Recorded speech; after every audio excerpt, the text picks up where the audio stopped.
Today's verse is in Matthew 7:7, in which Jesus says, "Ask and it will be given to you, seek and you will find, knock and the door will be opened to you." This verse falls toward the end of Jesus' most famous sermon, the Sermon on the Mount. His entire teaching has been on what life in God's kingdom looks like, and as he begins to draw his sermon to a close, he shares this very bold invitation.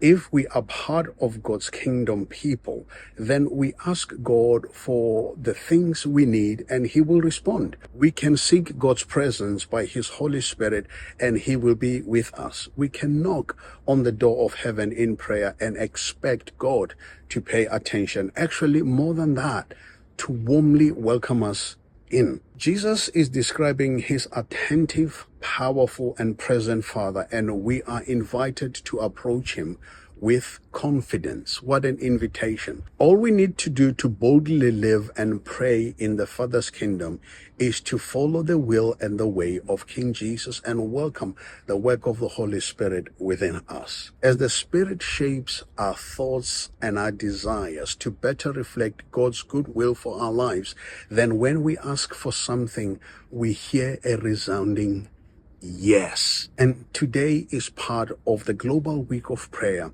a special week when Christians around the world are uniting to ask God to make his glory known to everyone on earth.